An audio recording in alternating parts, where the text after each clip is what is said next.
Welcome back inside the Now Morning Show. I hope that you're feeling all right this morning. And it's time to talk a little bit of strategy. This morning, I welcome back Managing Director and Principal Consultant at Development Consulting Center Limited, Mr. Richard Solomon. Good morning to you, sir. Good morning, Raucus. Good morning to all of you. I think there's an office location somewhere for me. If you get one before me, I'll be upset. Huh? I just say it. I hear you. All right, so this morning we're talking strategy. What is strategy? Well, in its simplest terms, strategy is how do you get from here to there. But to make it a little bit clearer, it is how do you get from here to there knowing the environment that you're operating in and what you're working with. So, easy example. If I wanted to run a marathon, the marathon is its own thing. It's in a certain environment, so I have to take that into account. But I have to take into account my environment. I'm in my 50s, I had bronchitis as a child, I have bad knees. The training regimen is going to be different. How do I prepare? So how I get from here today is going to be different to a young 17-year-old who doesn't have those issues and has better knees and lungs and what have you. So it's the how you get from here to there in the context. So it sounds to me like it's the preparation process. Well, no. What it is it indicates the preparation process, but it starts with one, where is there? So where do you want to go? Right. And what are the big things that you, meaning the person, the company, the organization needs to do to get there? So it will detail the preparation process. It will help. And does it also factor in the obstacles along the way as well? Right. So when you look at an environment, you have to take into account what's for me, what's against me. And me meaning whomever we're working with to help you figure out what are the big steps and small steps that you need to get there. So then how important is it for organizations to have strategy?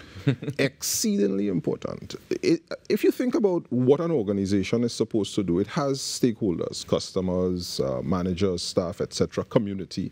So it has to take into account what's going on in the environment, but it also has to take into account its particular vagaries, its weaknesses, its strengths, the company itself or the organization itself, to begin to say, okay, we know we want to get here, however, the getting there may not be as easy or may be easy because of something that is unique about us, how we're structured, how we're built, and then we align the rest of the business to that. That's the key, the aligning of the rest of the business. Oh, that's a trick. That's a trick.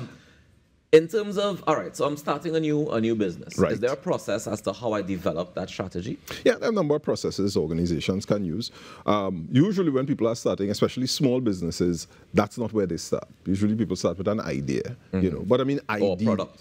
Yeah, so I can paint, I can make shoes or whatever it is, and then I just want to go out into the market and sell those. But it's much better if you could say, okay, yeah, but who do I want to become as a business? What are we really about? What are we really selling here? And whom are we selling it to? And if you could answer those simple questions, you say, what is unique about us? What is strong about us? What is weak about us? You start to do those things, then it begins to tell you, how do I target? Where do I position myself? Who do I speak to? What's the language I use? What's easy? What's hard for me? How often do we have to revise that strategy, or how often should we be revising it or looking at it? So normally organizations are going to plan for about 3 to 5 years, depending on the organization. If you are something like a power company or telecom, then you're probably going to plan for a longer life or longer span of time, just because a power company, for example, if you have to put in new engines, just to build the engines are going to take X years, you know what I mean? So it depends on the organization, but typically you find 3 to 5 years with regular updates because the environment changes. That's why I was asking in terms of how often should we be looking for those updates? Maybe annually. Annually, many you organizations, go back to the strategy. Yeah, you go back to it. It's not that you're building a new strategy, of course, but you're taking into account what are some of the adjustments that have taken place and what do I need to abandon, what do I need to keep, what do I need to tweak to keep going forward. What are some of those things that may be adjusted? Like, I mean, I know when we do things like the PESTLE, we see how politics and the environment and all those things kind of have play a role in terms of adjusting that strategy. So what are some of the factors that we should be looking at to say they might adjust this, or this might adjust, and as a result it would affect the business? Yeah, a lot of times that's more operational. Right. Because when we think strategy, we're thinking big picture. Okay. So vision, mission, values, strategic objectives, big picture, those don't usually change very much within the time frame or within the window. But once you look at how we get there, you find that little things change. I'll give you for example. We have a US dollar crunch in Trinidad and Tobago. It's not as easily available, so small businesses struggle with that. If something were to happen tomorrow and that crunch were to even get even tighter, then those organizations who don't have access, maybe they don't earn US dollars and they have to depend on the banks to be able to buy it from them, they will now have to say, okay, how do we now operate? If you're a car business, let's say you're a foreign used car dealer, and you bring cars in from outside, you will have some objectives, you have some financial objectives you're trying to hit, but if US dollars become tighter for you, then you may say, I can buy used cars on the local market for TT dollars because I'm in the same car business and I could still achieve my objectives. You know, so adjustments based on what's happening in the environment. All right. Is this also important for public sector businesses? Because you keep talking about private sector mostly, right? But does the public sector have to apply the same principles? I would say it's probably more important for the public sector. I'll tell you why. Please do. I keep saying this. The private sector has the profit motive. They will live and die by that. And if the private sector does not do well, then... Party done. Party done, right? Lick up, go home. But the public sector doesn't have that. They have a mandate to fulfill. So let's take something that is topical for us in Trinidad and Tobago and continues to be crime. If you think about the enterprise of crime, and hopefully that is a good use of the language, the enterprise of crime, we have to now ask ourselves, what is the environment that surrounds that? We know what we want. We want a safe society, right? What does safety look like? So that might be, for example, for the police service, their purpose. It's not enough to say we protect and serve. You have to look at who's committed the crime, where is it being committed, what are the supporting factors that's creating this in Trinidad and Tobago, one. And then two, who are we on the inside? What are our strengths as, let's say, a police service? What are we good at, what aren't we good at? I'll give you for instance. Police service might say, knowing as leaders need to have technical skills, so that's policing, human skills, that's interaction, and conceptual and analytical and strategic skills. Where are we weak? So you look at yourself, because it's one thing to look at the environment, but you look at yourself and you say, where are we strong? Let's say we're strong at policing, good at that because we know, you know, the elements that go into that. But let's say we're weak at the conceptual. Then a consideration or an analysis of who we are on the inside helps us to now say, okay, we need to either buy or build greater conceptual skills so that we can plan and execute given the environment that we have and what we're trying to achieve. I think it is more important. It's very interesting because, to make sure I choose my words wisely here, because I do understand what you're saying, and I see that sometimes, if we use that same example that you just used, right, in the form of the TTPS, when they do decide to say, all right, this is what we are strong at, and just letting you guys know, this is what we're strong at, they turn around, people turn around and they look at all the faults and they say, well, yeah, you're saying you're strong here, however, we still have this going on. So in terms of, yes, I agree that we need to do that self-reflection, but in terms of it affecting the change that we need or that society needs from these public sector services. Is it enough to look at your strengths and say, well, yeah, I'm strong enough here. Yeah, I might be weak here. We go work on that. But in the meantime, they're saying, you know, I'm strong here. Is that something that we should be considering, or should we just say, all right, no, you're weak here, fix this part? No, they should be considering and saying, fix that. Because here, you remember, this strategy, where we want to go, the vision that we're trying to achieve, that stands on its own. In the context of, let's say, BIR, good example. We want to collect more taxes, right? Want to be efficient and collect, I don't know, whatever right? Whatever percentage. We know that we have a mandate, and that's the mandate. But what are the areas that we are weak will prevent us from achieving this? Right. And so we don't have, I was going to say we don't have a choice. It should not be optional as to whether we develop on these things. That should be a major point of focus. I'll add something. I have said for decades, the BIR will collect more money if they were just more customer friendly. Just that. Don't change anything else, don't add any new taxes. Just be more customer friendly and make it easy for me to give you my money. More people will pay. There's an example, there's a case we saw in Tanzania. They did. They increased tax collection by about 7% year on year. All they did, the economy didn't really move in any significant way. All they did was made it easier for people to pay. Now you might say, well, what does that have to do with strategy? Well, what is our purpose? If you understand the mandate, then you have to align the execution. And if we are weak in some areas, it's not enough to say, well, we're good over here. We're good at compliance. Okay, we're good at compliance, but you're poor at collection. We're good at policing, but you're poor at analysis. So you're poor at the strategic elements of what is necessary. You have to strengthen that. That's not optional. If you make it optional, you're going to continue to struggle. That's true for private. It's true for public sector. So then we see oftentimes that we have policies in place, we have strategies in place from a particular level. Let's say the governmental level, we have this policy in place that should facilitate collection of BIR taxes, that should facilitate all these things. How do we change our culture of that same thing you're talking about, customer service? Because it comes down the chain, and oftentimes when it comes on the chain, that lower level management, the people who actually executing, we see gaps. We see people who fall short, people who don't care about the policy, people who don't care to interact with the customer service better. How do we change that? Because for me, that is the strategy even help with that? Yeah. Well, now we're talking operations. Right. So we get. But does the operational staff need to understand the strategy as well, or buy into the strategy? They need to understand.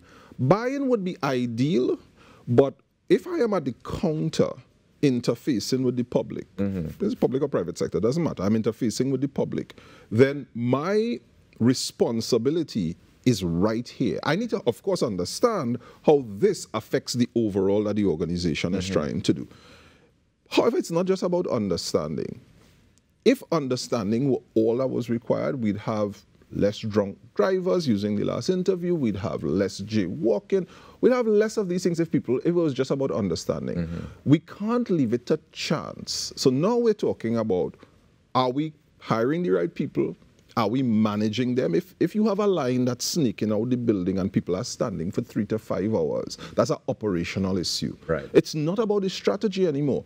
Where are the leaders in that situation, and where are they intervening to make sure that I'm not fainting trying to pay my property taxes. Right. I want to pay, but I shouldn't faint in the sun trying to do it. Now, maybe there was something we did not anticipate, but that is what leadership requires. It requires us now making the intervention. So, coming back to your question, the person is at the front serving. We need to measure what they're doing. There must be consequences if they don't measure up to what we require. And if there are no consequences, people just do whatever. This is not magic. A lot of times when we talk about these things, we think about them like as if there's some pie in the sky. None of this is difficult if we really are interested in doing it, you know.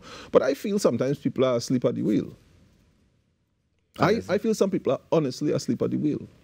Well, we've seen situations, and we know, I mean, I've heard of the public sector situation where people get promoted just because of time served rather than because of deserving of the job or qualified for the job, but they've been there long enough, so they're next in line. And we see that situation happen time and time again. Yeah. And I wonder if that's part of the challenge that we face. So if we tie this back to strategy, one of the things that we have to answer, and when we work with our clients around these issues, one of the questions we have to answer is, what do we need in terms of competence? Competence being skill, knowledge, attitude in that role, right? When you promote people simply because they've been around for a long time, I assume that the bet that's being made is the time spent has given them the competence. Can we prove that? Because there are people with 20 years of experience, and then there are people with 1 year of experience multiplied 20 times. Right. They've had no progressive improvement. They're still at the same basic level. Maybe because they're not too interested, maybe because the opportunities were not there. But can the organization take the risk of putting someone into a position that will influence whether or not the strategy is executed just because they've been around for a long time? Yeah. We cannot take, well, we shouldn't take such a risk. We ought not to take such a risk. You mentioned just now there should be consequences for inaction, there should be consequences for bad service, as the case may be. And my question is, are consequences the best way to motivate people, or should we look to other forms of motivation? Consequences are an important motivator. We need them to be in place. They shouldn't be the only one, but it should not be that I can get away with doing 30% of what is required of me. As a leader, as a follower, it shouldn't matter. If I can get away with that, then more than likely, quite a few people will do so. Now, there are going to be those of us who get up in the morning and we know we have to be at a certain place at a certain time and we are internally driven. And we will get it done, whatever it is.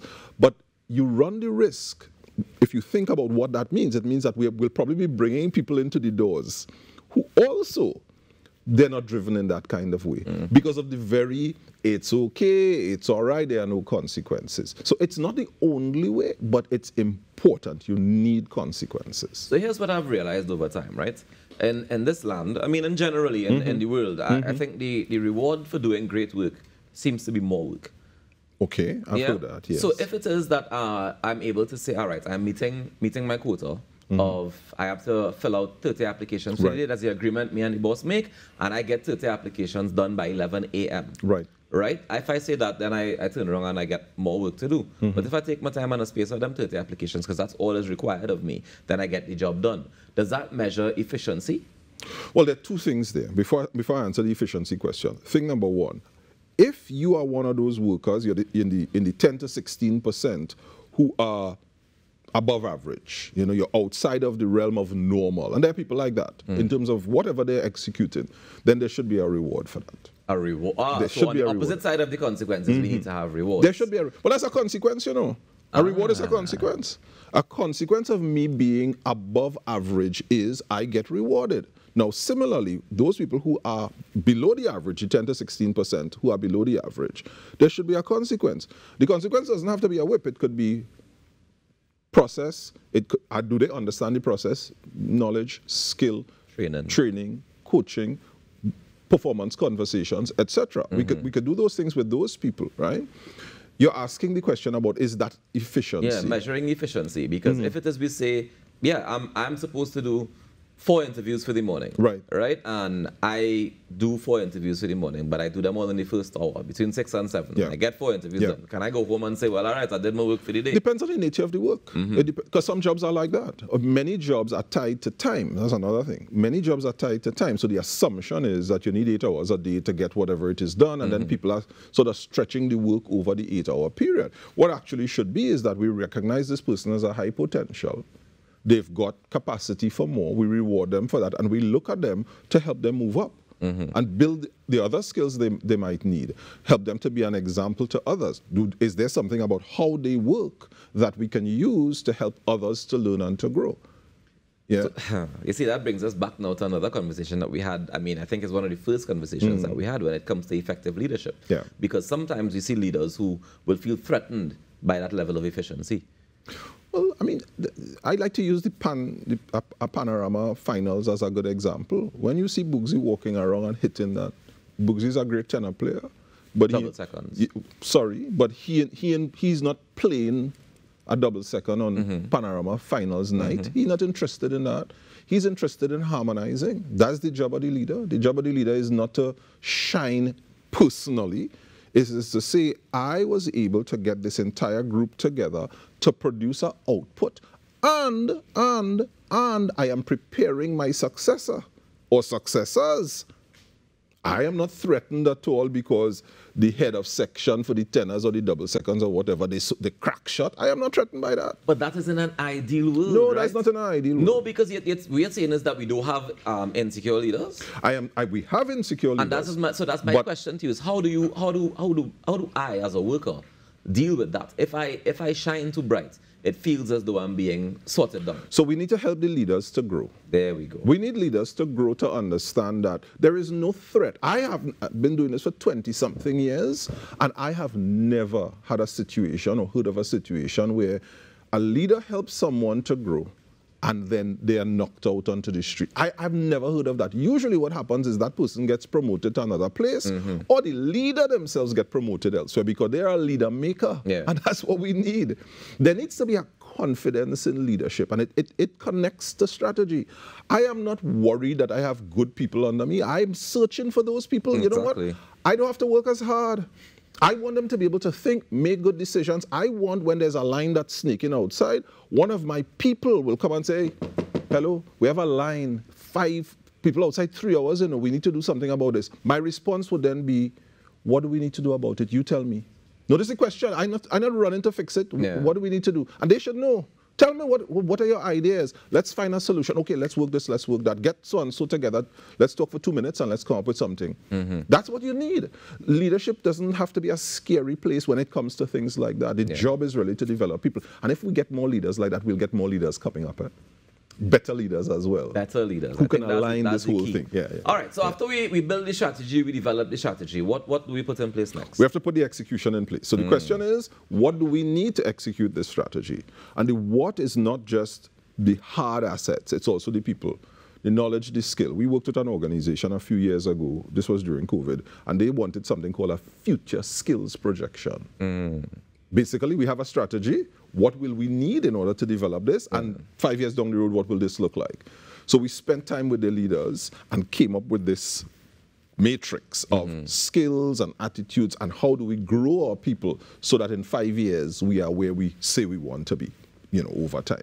So then we have to align the execution. Who are the right people? What are the other resources that we will need? And the execution is not just about the lag factors, meaning the numbers or whatever it is we're trying to produce, but also the lead factors. What are the big things that we have to do to make sure that that line moves faster, using the same example? What are the things that we have to do? What are the things that we're missing? And I'll tell you what, rockers and listeners and viewers, because we're on television, I'm on radio a lot. Yeah. Get confused there. Yeah. The people in the organization usually have the answers for most of the execution problems. I have said to leaders in the past, struggling with an issue, give me some of the people who are involved in that process for a day. I bet you will come back with answers and bring that problem down to a more manageable state. So why is it that you as somebody from the outside, as a consultant, have to have that suggestion and that doesn't come from within? That idea of communicating between leadership and executioner in terms of getting that feedback, getting that, is there a block somewhere there? Well, I am third party, and I am not involved and I'm not mired in the everyday challenges of the organization. People tend to trust an outsider in cases like these. In my experience, they'll tell you stories that they won't tell their leaders. And also, I have had people say to me, why tell them this already? They ain't taking me on. What they bring you here for? So that's part of it. But Richard, this is a problem that is a microcosm of our society. Okay. Right? Because we saw recently a random man could come to Trinidad and Tobago and get a bunch of information, a bunch of stories that the TTPS doesn't seem to have. And they want access to that, right? We have situations where we look towards the Recording Industry Association to get a Grammy for soca when we're not appreciating it here to say we have a celebration of it right here. So is it that we have this problem generally as Trinbagonians where we want to see validation from outside? So whether it's outside the business, outside the country, once somebody external come, we go listen to them, but we're not listening to within. I don't know, that's unique to us, I mean, my practice is a 45-country practice. And in every country, and in most countries, you will hear people in the belly of the organization saying, but I've put forward these ideas, I've told my supervisor, it's never gone anywhere.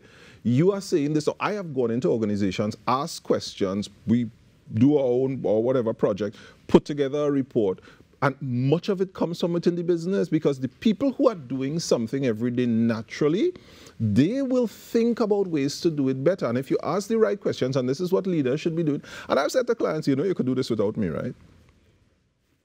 Because if you ask your people, they have the answers. And what is the response the leaders give you when you say that? Well, very often, the leaders don't have the time, the focus, the skill, the trust levels.